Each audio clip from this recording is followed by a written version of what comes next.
My parents lost a boy before I was born. They had me because they wanted a kid. Then they had 2 more kids, 3 and 5 years after me. They treated me like I was made of glass because I was the only boy. My sisters were treated very differently from me. My parents let them travel and played field hockey, and I could go on, but I'm getting angry just thinking about it. I was bullied for my parents' helicopter behaviour. 10 years ago, I applied for university far enough away from them that they would not be able to interfere with me. They tried to say they weren't going to pay for out-of-state college. They withheld my educational account. I went into debt to get my education. I chose a major I knew would earn me money instead of studying what I wanted. It was worth it. I was recruited and currently work at a FAANG, one of the 5 major US tech companies: Facebook, Amazon, Apple, Netflix, and Google. I graduated 6 years ago and I paid off my student loan. I haven't spoken to my parents since I graduated high school. I didn't let them take pictures with me when I graduated high school, and I didn't invite them to my college graduation. I've taken up all kinds of sports to see what I like. I scuba dive, rock climb, and do a bunch of other stuff I enjoy. I played rugby for my college. I broke my eye socket during a game. I can't say I loved that, but I love the freedom of getting hurt and not having my mommy and daddy rush the field to see if I was okay.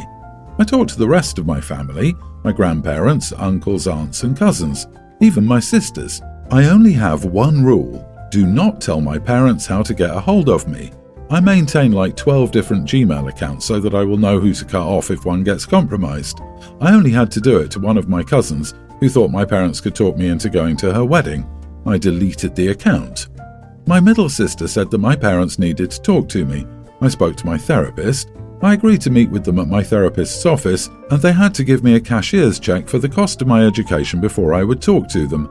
But I guess they used the money to help my sisters get through school without debt, so they didn't have the money. My sister says that they're begging their parents for money, so I will talk to them. They might have to mortgage their home. I don't care. It will be free for them to leave me alone. My sister says I'm being very cruel. I just can't bring myself to care. But I need to know what someone without skin in the game thinks. My family are all too invested. Am I the idiot? Not the idiot. For most of this you're in the right. Certainly it's reasonable for a therapist to help if they want to repair your emotional relationship. You don't owe them a relationship if it's not what you want. You need to let go of this money resentment though. Lots of people have to pay for their own education. No one owed you a college fund. The issue is more that they try to use the fund as leverage to control you. Asking for a cashier's check as a condition to meet with them wasn't classy. You either want to repair the relationship or let it go, but you aren't justified in extorting them any more than they were justified in trying to control your life decisions. I slightly disagree about the money part. I question whether this is money resentment or a way to keep them away without making a firm no. That feels protective to me and seems worth exploring with the therapist. There might be better ways to make that boundary a hard one. They use the money to control you, and now you're using it to control their access to you. And that feels fair to me, but I'm petty. And tell your sisters stop talking to you about your parents. I'm going against the grain here and saying you are the idiot. Your parents were helicopter parents worried about your safety. Not out of spite or some mean thing. The whole money thing is the topper. You chose to go out of state and they said they wouldn't pay for it. You knew they weren't going to pay for it. They never said they would pay for out-of-state school. So now you want them to give you money they never said they would. It's your choice to cut them out, but it seems like your parents did what they did out of fear and love. They weren't trying to be malicious. I have 2 daughters, April 18 and Jade teen. I'm a single mom. April and Jade's dad and I got divorced about 13 years ago as he was having an affair. He's never been in the picture for either of our girls after that. 2 years ago, April unexpectedly got pregnant. I took her to counselling to help her organise her thoughts and figure out what she wanted to do, and April decided she wanted to keep the baby. The pregnancy and birth went smoothly, and I now have a grandson, Ollie. The father is involved, but he and April are no longer together. Ollie stays with his dad every weekend, and the dad's parents give April money to go towards Ollie's expenses. Earlier this year, April graduated high school. She's been taking care of Ollie during the week, but other than that she hasn't been up to much. She keeps saying that she'll start looking for a job, but has yet to start writing her resume. Besides taking care of Ollie, she sits at home watching TV. On multiple occasions, April has tried to leave Ollie with Jade so that she can go out partying, which has led to huge arguments. Last week I talked to April and I told her that she needs to get a job or go to our local community college and that I'll foot the bill for any childcare she needs for it to happen. I told her she needed to get a job or go to college to stay here. April got upset and said that she doesn't want a job or to go to college. She said she just wants to be a mom. She told me it could wait until Ollie started school.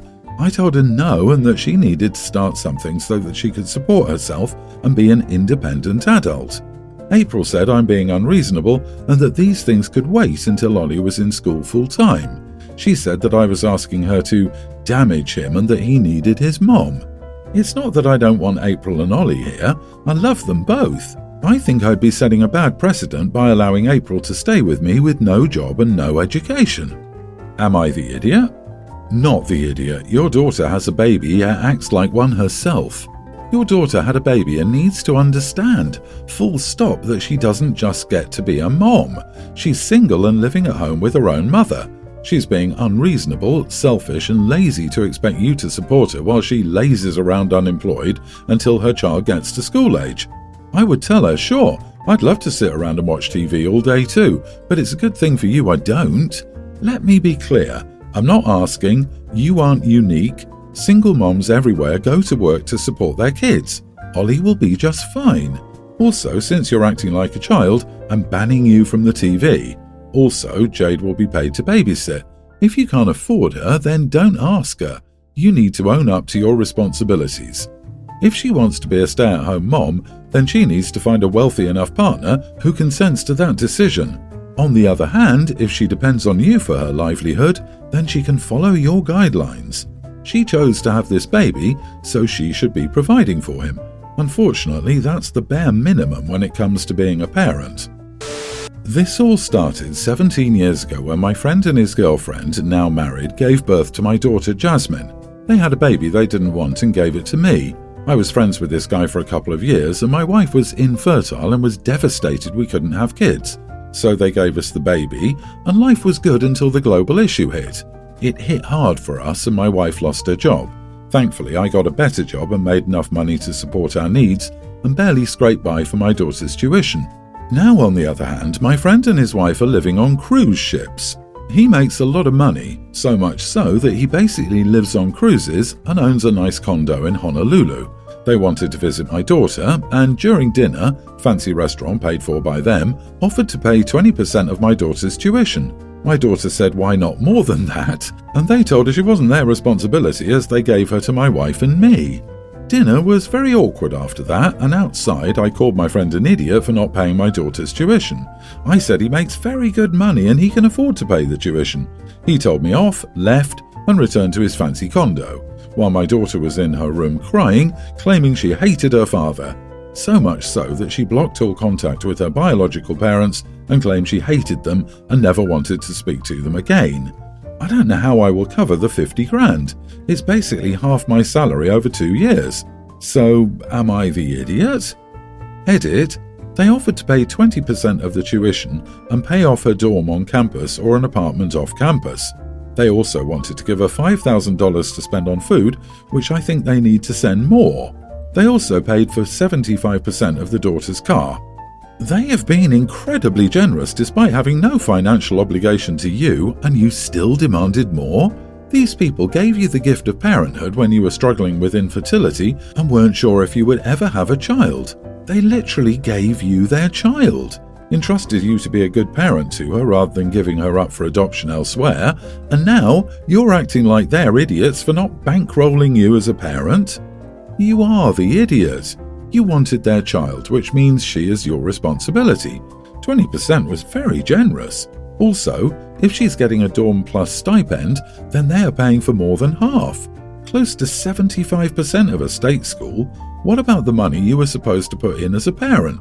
Good job for being entitled and raising an entitled daughter. Agreed, but the grossest part of all this is that you don't even see that you're literally negating your own parental connection to your daughter for a money grab. You're saying that she's your daughter, except when you want money from your well-off friend, and then she's his? It's beyond horrifying. In fact, they have raised an entitled child who will now have to spend her life unlearning the horrible lessons she was taught. I was shocked friend offered something at all. The way my eyes bugged at the why not more, can these people get more entitled? And now you get 0%. Exactly. The whole panic of how will I pay is ridiculous. You had 17 years to plan for this eventuality. OP, do what every other parent who does not have a wealthy friend does to manage their child's education. You should have been saving money or take out student loans or applying for scholarships. That man is not a parent. If he were, you wouldn't be. I, 26 male, recently got betrothed to my dear fiancée, 25 female, whom I met when she was a transfer student in senior year and we had to pair up for a history project. Ever since then, she has been my beloved. My mother has had a quite one-sided tumultuous relationship with her, as she always believed that she found my money more appealing than me, which I completely disagree with. My mother had an issue with all of my girlfriends before my senior year too. She just holds this idea that no one is good enough for her son. She's believed this ever since she met her after 8 months of knowing her. I invited her to move into my place as she struggled with money and had neglectful parents. Another reason why my mother thinks my fiancé is using me is that she never came from money and has struggled with it as her parents both were drug addicts who ended up losing their jobs most of the time. Fast forward nearly 8 years later, we've been planning our Christmas party that will take place a week before Christmas Day. We've been doing this for the last 5 years and my mother has attended every single one on the condition of not speaking down on my partner or being hostile. We weren't engaged last Christmas, but we are now, so my mother has been immensely hostile about my fiancé to me, which I haven't allowed and told her to stop. A couple of days ago, we had a small dinner party at my place, and my mother showed up unexpectedly as my sister told her about it. She came, sat down, and had visibly been drinking. After my fiancé asked her if she wanted water or a plate of food, she looked at her with disgust and said, "You mean my son's water and my son's food?" Again, insinuating and trying to make it seem like there is an unbalanced dynamic or that I have an issue with this. She's probably helped me in more ways emotionally than I could have ever helped her in any aspect. So I was upset by this and escorted her out. She was calling me blind for not seeing her for what she was, and I told her not to come to the Christmas party or anywhere near us until she understood how immature and despicable she's being. My fiancé tries so hard to be good friends with my mother and has never said anything bad about her, even when we're alone. My mother has been upset, saying I picked my fiancé over her, and how on earth could I uninvite her from the Christmas party that she loves to attend every year? My sister, 22, has told me that I went too far and that mother is just being a mother. Am I the idiot for doing this? Not the idiot. The excuse that mother is just being a mother? Nope, that's not just being a mother, that's being toxic for no reason. There's literally no upside to inviting her. If you do, she'll ruin the party. If you don't, she'll just be mad at you. There's no collateral damage by not inviting her. You've been together for 8 years. At this point, your mother needs to get over her perceived grievance.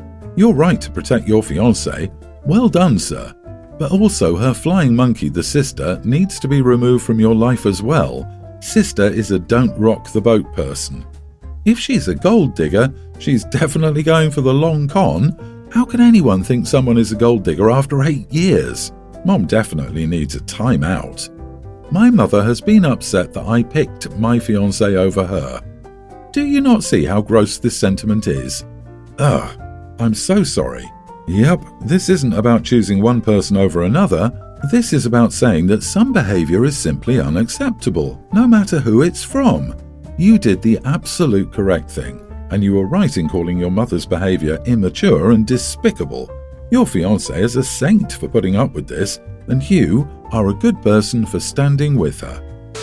I, 18 female, babysit for several families in my neighborhood. One of the families that I babysit for recommended me to this woman who's new to the neighborhood. She contacted me on Wednesday, asking if I could babysit her 2 kids from Friday evening through Saturday afternoon. Apparently it was her friend's birthday and they were spending a night in the mountains to celebrate. She asked me to show up early so she could discuss things with me. Nothing abnormal, especially since I've never met them before. I show up and she starts going over the usual stuff, and then she starts talking about insulin and blood sugars.